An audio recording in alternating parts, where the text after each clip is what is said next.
तो दोस्तों इस एपिसोड की शुरुआत भी वहीं से होती है जहाँ से पिछला एपिसोड खत्म हुआ था। हमने देखा था कि हमारे मेन कैरेक्टर ने उस बुड्ढे से यहाँ पे फाइट कर लिया था और उन दोनों में जबरदस्त मुकाबला भी शुरू हो गया था। मास्टर लिन और यूनफी ने तो एक दूसरों पे यहाँ पे पाम अटैक कर दिया था, पर हम देखते हैं इस फाइट में यहाँ पे मास्टर लिन यूनफी के ऊपर भारी पड़ रहा था। यूनफी भी जानता था कि इन दोनों के यहाँ पे दरमियान यहाँ पे कल्टिवेशन का बहुत बड़ा यहाँ पे गैप है, इसलिए हम देखते हैं मास्टर लिन का मुकाबला करने के लिए उसने यहाँ पे हेवनली एम्परर की सोल पावर एक्टिवेट कर लिया था, जिसके चक्कर में हम देखते उसके पावरफुल ऑरा से टकरा के मास्टर लिन बहुत ज़्यादा पीछे पुश हो गया था और यूनफे भी करने लगता है आखिरकार मुझे कमजोर समझने की हिम्मत मत करना बुड्ढे। तभी हम देखते हैं यूनफे की सोल पावर यहाँ पे वैनिश होते हुए उसके यहाँ पे हवा निकल गई थी, क्योंकि उसकी बॉडी इतनी ज़्यादा स्ट्रॉन्ग नहीं थी जो कि यहाँ पे एम्परर के पावर को ज़्यादा देर तक यहाँ पे होल्ड कर पाए। इसलिए हम देखते हो तुरंत ही अपने रवैये को बदलते हुए कहने लगता है, मास्टर आखिरकार आप मेरे बातों को दिल पे मत लगाना यार, मैं तो मजाक कर रहा हूँ भाई, मैं फेंकने की आदत है साला, मैं बचपन में इतनी लंबी लंबी फेंका करता था साला, ग्राउंड पार जाता था बहुत। हम देखते हैं मास्टर लिंक को तो बुरा लग गया था, वो अपने पावर का यूज कर रहा था और हमारा मेन कैरेक्टर भी अपने सोल डिवरिंग नीडल का यूज करते उसे रोकने की कोशिश करता है, पर मास्टर ने अपने सोल डिवरिंग नीडल का अटैक डॉज कर लिया था, जिससे यहाँ पे जमीन पे बहुत बड़ा धमाका हो गया था। इसी मौके का फायदा उठाते हुए यूनफी अपने दोस्तों को लेकर वहां से भाग निकलता है और हम देखते हैं यहाँ पे जो मास्टर लिन थी उसकी नजर पड़ती है उसी गड्ढे पे जहाँ पे हमारे यूनफे के सोल नीडल ने किया था, और हम देखते हैं अगर ये नीडल नीडल अटैक उसके बॉडी पे होता तो पक्का यहाँ पे मारा गया होता यूनफे के हाथों। और हम देखते हैं साविन यहाँ पे उसके ऊपर चिल्ला रहा था, आखिरकार मुझे यहाँ पे उस कटी हुई गर्दन चाहिए उस बंदे की, आखिरकार उसने मुझे एक बार औरत बोला उसके बाद यहाँ पे मेरा गोल्डन डैगर भी छीन लिया, अगर इससे आपने अगर उस बंदे को सबक नहीं सिखाया तो मैं आपसे नाराज हो जाऊंगा। जिस पे मार्शल लिन भी बोलने लगता, आखिरकार मुझे उस बंदे के यहाँ पे नीडल टेक्निक बहुत ज्यादा पसंद आई है, मैं जरूर से उस बंदे को यहाँ पे ढूंढ निकालूंगा। इतना कह तो हम देखते बोला था कि आपका डेगर मिल जाएगा और मुझे आपसे उससे टेक्निक हासिल कर लूंगा। और हम देखें यूनफी और उसके दोस्तों को जो कि यहाँ पे क्रोकोडाइल यहाँ पे वैली में पहुंच गए थे, जाओ और यू भी कहने लगता आखिरकार वो बंदा तो बहुत बड़ा कमीना था, उसने तो बस एक डैगर के लिए हमारे ऊपर जानलेवा हमला कर दिया भाई, मैं क्या बताऊं। तभी यूनफी यहाँ पे ब्लड वोमिटिंग कर रहा था और हम देखते उसने सॉरी गैस उसने एम्परर की सोल पावर यूज किया था, जिसके चक्कर में वो घायल हुआ था। वो यहाँ पे गुस्सा हो रहा था कि आखिरकार अर्थ रियलम के मामले से कल्टिवेटर ने उसे पीछे हटने पे मजबूर कर दिया, जो कि उसके यहाँ पे एम्परर टाइटल के सामने गुस्ताखी थी। इसलिए हम देखते उसने यहाँ पे ठान लिया था वो जल्दी से यहाँ पे प्रोग्रेस करेगा, वो अपने पावर को बढ़ाएगा ताकि वो दोबारा से जलील ना हो पाए। और हम देखते हैं जाओ और यू से बता रहे थे आखिरकार हम तुम्हारी कल्टिवेशन को इम्प्रूव करने में तुम्हारी मदद करना चाहते हैं, जिसके रिप्लाई में यून पे कहने लगता है तुमने हाल ही में यहाँ पे बहुत सारे वेपन खरीदे हैं, तुम उनका यूज करने का अच्छा मौका इससे ज्यादा मिलेगा ही नहीं। मैं चाहता हूँ तुम दोनों यहाँ पे मिलकर यहाँ पे जो लो रैंकिंग वाले मिथिकल बीस्ट है तुम उनका शिकार करो, तुम्हें ज्यादा जंगल में डीप जाने की जरूरत नहीं है, तुम लोग को बाहर ही रहना है। तो वो लोग भी कहने लगते हैं हाँ हम इस मिशन में कामयाब होंगे। इतना का तो हम देखते वो लोग बहुत ज्यादा जोश के साथ में मिथिकल बीस्ट का शिकार करने के लिए जा रहे थे, पर यूनफी उनसे कहने लगता है तुम लोग फॉरेस्ट में नहीं बल्कि टाउन में जा रहे हो। ये सुन के बताओ हम देखते हैं उन दोनों को यहाँ पे इमरजेंसी ब्रेक लगाते हुए रुक जाते हैं और अपने डायरेक्शन को बदल लेते हैं, पर थोड़ी दूरी पे जाने के बाद उन लोगों के यहाँ पे मुंह के बल पटक गए थे। ये सब देख के तो हमारा मेन अपना मत्था पीट रहा था और कहने लगता है आखिरकार मैं किस बेवकूफ़ों को यहाँ पे बीच में फंस चुका हूँ। और हम देखते हैं यहाँ पे थोड़ी देर बाद का सीन दिखाई जाती है यहाँ पे उन पे अपने यहाँ पे जो प्रोफाउंड डैगर का यूज करते हो वहाँ पे बहुत सारे यहाँ पे मिथिकल बीस्ट को यहाँ पे निपटा दिया था। और हम देखते हो अपने मैजिकल पावर का यूज करते हुए उनके सारे ब्लड एसेंस को भी कलेक्ट कर रहा था, और हम देखते हैं उन पे को जितनी जरूरत थी उतनी यहाँ पे उसने ब्लड एसेंस को कलेक्ट कर लिया था। और हम देखते हैं उसने अपने दोनों साथियों के लिए परेशान हो रहा था, इसलिए हम देखते हैं उसने यहाँ पे एक दरख्त के दायरे पे यहाँ पे छलांग लगाते हुए उनके दोनों के लोकेशन को चेक करा था जी। वो यहाँ पे एक छोटे से मिथिकल के बीस्ट के पीछे पड़ी थी, और हम देखते हैं जाओ यहाँ पे शिकार करने के बजाय खुद यहाँ पे शिकार बनने वाला था।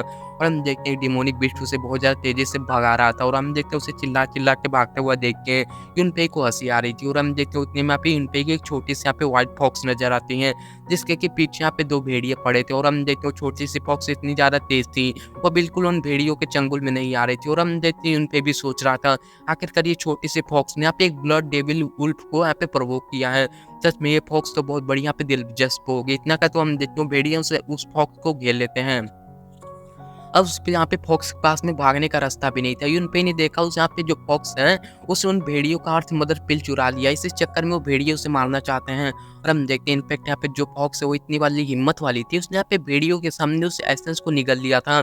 ये देख के तो भेड़िए इतने बड़े यहाँ पे भड़क गए थे, वो उसे यहाँ पे खत्म करने वाले थे, पर यूनफे ने बीच में छलांग लगा दी थी। और हम देखिए यूनफे को देख के हम देखते हो फॉक्स यहाँ पे तुरंत ही जाके उससे लाड करने लगी थी। और हम देखिए यूनफे भी उससे कहने लगता आखिरकार तुमने उनका ट्रेजर चिराया और उनके सामने यहाँ पे डिवोर कर दिया, आखिरकार तुम्हारी हिम्मत की दान देनी चाहिए। सच बताऊं तो ये तुम्हारा स्टाइल मुझे बहुत ज्यादा पे अच्छा लगा है, तुम तो बिल्कुल यहाँ पे मेरे जैसी हो। और हम देखिए इतना कहते यूनफे ने तुरंत तुरंत यहाँ पे एक भेड़िए के ऊपर अपने प्रफॉर्म गोल्ड डैगर से अटैक कर दिया था। और हम देखते हैं जिसके चक्कर में उस भेड़िए का काम तमाम तुरंत हो गया था।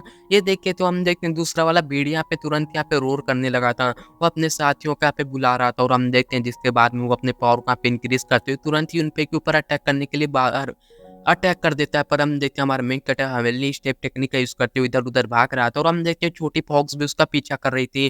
पर हम देखते हैं उसे यहाँ पे फॉक्स ने अपने डायरेक्शन बदलते उस यहाँ पे जो भेड़िया था उसे डिस्ट्रैक्ट कर दिया था।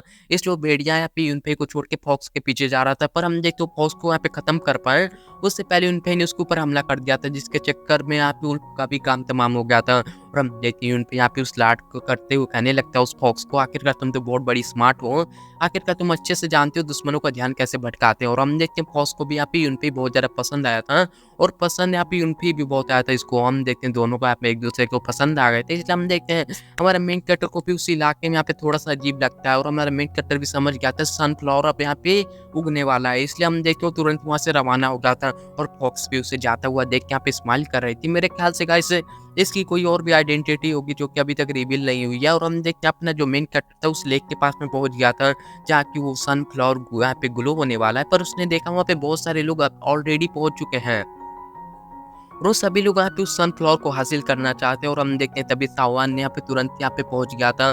वो सबको बता रहा था आखिरकार मैं यहाँ पे इंपीरियल सिटी के प्राइम मिनिस्टर का तीसरा बेटा हूँ, इसलिए मेरे अलावा कोई भी यहाँ पे इस सनफ्लावर को नहीं ले सकता है, नहीं तो मैं उन्हें मरवा दूंगा। तभी हम देखते हैं सनफ्लावर ने अपने ब्लूम होती हुई अपनी स्पिरिचुअल एनर्जी को रिलीज कर दिया था। इसे देख के तो साविन तुरंत उस यहाँ पे फ्लोर की तरफ भाग रहा था, पर हम देखते हैं स्पिरिचुअल बेस्ट ने तुरंत उसे टक्कर मार के यहाँ पे जोरदार यहाँ पे दूरी पे फेंक दिया था। और हम देखते हैं सावियन भी चिल्लाते हुए हवाई यात्रा पे चला गया था। और हम देखते हैं ये सभी कल्ट्यूटर यहाँ पे फ्लाई करते हुए यहाँ पे सनफ्लावर की तरफ रवाना हो गए थे। और हम देखते उन्हें ये पता ही नहीं था कि उस लेक के अंदर बहुत भयानक यहाँ पे डिमोनिक बीस्ट भी हैं, जिसने कि यहाँ पे बहुत तेजी के साथ में बाहर आते हुए यहाँ पे एक बंदे का यहाँ पे निवाला बना लिया था। ये यहाँ पे नौवे रियलम का यहाँ पे बहुत ज्यादा पावरफुल क्रोकोडाइल थी, जो कि यहाँ पे इतनी ज्यादा खतरनाक है, जो कि यहाँ पे सभी कल्ट्यूटर यहाँ पे उस लेक से दूर भाग रहे थे। हालांकि हम देखते उस यहाँ पे ब्लैक स्केल क्रोकोडाइल ने अपना दूसरा शिकार भी जकड़ लिया था। और हम देखते ये लोग पानी से जैसे तैसे बाहर जाते हुए साउलिंग को यहाँ पे कुचल के आगे बढ़ रहे थे। साउलिंग के तो यहाँ पे हालत खराब हो गया था और हम देखते मास्टर लीन चाह के भी उसकी मदद नहीं कर पा रहा था। और हम देखते उन पे भी यहाँ पे चुप के यहाँ पे सबकी यहाँ पे बातें सुन रहा था और नजर रख रहा था। वो कहने लगता साविन यहाँ पे ब्यूटीफुल लेडी को छोड़ के कोई ऐसा बंदा नहीं है जो कि यहाँ पे कमजोर हो। यहाँ पे सबके सब अर्थ रियलम के लेट स्टेज वाले कल्टिवेटर हैं और इन्होंने जो कमजोर हैं वो लोग यहाँ पे पहले ही खत्म हो चुके हैं।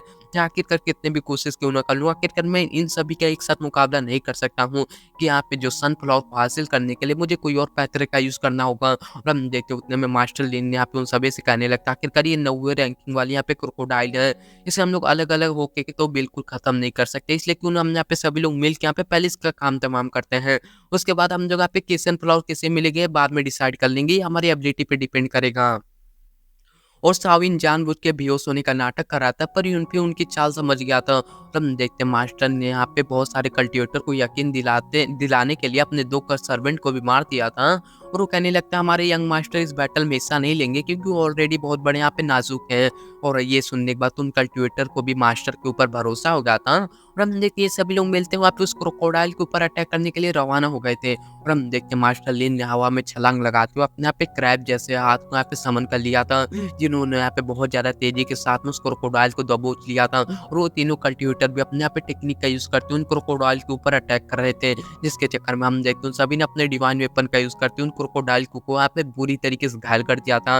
अब सही मौके का यहाँ पे फायदा उठा के साविन यहाँ पे यहाँ पे सनफ्लावर की तरफ रवाना हो गया था। और वो कहने लगता है मेरे प्यारे फूल मैं तुम्हारे पास में आ रहा हूँ। उसे भागते हुआ देखती हूँ कल्टिवेटर बहुत ज्यादा पे गुस्सा आ गए थे मास्टर लीन के ऊपर और कहने लगता आखिरकार इस बंदे ने बेहोश होने का नाटक किया था, तुमने हमें अपने जाल में फंसाया है। इतना कहते वो लोग सनफ्लावर की तरफ जा पाए उससे पहले मास्टर लीन ने उनके यहाँ पे जो वेपन था उन्हें होल्ड कर लिया था। और कहने लगता आखिरकार तुमने इस क्रोकोडाइल को ट्रैप किया, इसलिए तुमने यहाँ पे तुम चुपचाप से इसे सप्रेस करने में मेरी हेल्प करो। अगर यहाँ पे ये क्रोकोडाइल आजाद हो गया तो हम सब के सब यहाँ पे मारे जाएंगे। और हम देखते हैं दूसरी तरफ यहाँ पे साविन जो था वो लड़कियों की तरफ चिल्लाते हुए यहाँ पे सनफ्लावर की तरफ आगे बढ़ रहा था। पर हम देखते हैं उसके औरतें वाली चाल को बीट करते हुए यूनफी ने तुरंत उसके मुंह पे एक लात चिपका दिया था। और हम देखते हैं उस सही मौके का फ़ायदा उठाते हुए यूनफे ने तुरंत ही उस सनफ्लावर को हासिल कर लिया था और हम देखते हैं यूनफे की इस हरकत की वज़ह से सावियन को बहुत बड़ा यहाँ पे भड़क गया था। वो चिल्लाते हुए कहने लगता, आखिरकार कुत्ते कमीने हरामी दोगले तुम जैसे कुत्तों मैं यहाँ पे ज़िंदा नहीं छोड़ूँगा। तुम कुत्ते यहाँ पे मार डालूँगा। तुमने मेरे यहाँ पे पूरे यहाँ पे फैमिली की बैंड बजा दी है। तुमने सबसे पहले तो मेरे यहाँ पे औरत बोला, यहाँ पे मेरे परफाउंड डैगर को भी छीन लिया। अब तुमने यहाँ पे इससे भी पेट नहीं भरा तो तूने यहाँ पे सनफ्लावर को भी मेरे से छीन लिया। और हम देखते हैं ये सब सुनने के बाद तो हमारा मेन कैरेक्टर भी खुश हो गया था और हम देखते हैं सिंसिप 2 के एक असैसिन क्लैन के एक बंदे को देखते हैं जो कि शायद एल्डर क्वीन होगा, जैसे कि हमने एपिसोड की शुरुआत में देखा था, जो कि बहुत ज़्यादा खुश होते हुए बता रहा था, आखिरकार मैंने यूनफे को ढूँढ लिया, आखिरकार उसे खत्म करना वो हमारे लिए बिल्कुल बड़ी बात नहीं है। और हम देखते हैं दरअसल इस बंदे के बाद पास में यहाँ पे अर्थ एंड घोस्ट टेक्निक का नॉलेज था, इसलिए वो किसी को भी बहुत ज़्यादा आसानी से ट्रेस करता सकता था। और हम देखते हैं उसने आप जो असैसिन साथी था वो ज़मीन से बाहर आ गया था। वो कहने लगता है आखिरकार यूनफे बहुत बड़ा यहाँ पे शातिर बंदा है, हम बिल्कुल यहाँ पे रिस्क नहीं उठाएँगे, हमें यहाँ पे पूरी तरीके से चौकन्ना रह के उसका शिकार करना होगा। और हम देखते हैं उसने अपने पावर का यूज़ करते हुए वहाँ पे आसमान में कोई सिग्नल रिलीज़ कर दिया था। हो सकता है जो हमारे मेन कैरेक्टर थे उनके यहाँ पे मारने के लिए और भी ज़्यादा यहाँ पे असैसिन आ जाएँ। और जैसे 6 में एपिसोड खत्म हो जाता है। Thanks for watching, bye bye, see you again, मिलते हैं अगले एपिसोड में, तब तक के लिए tata bye bye, good bye.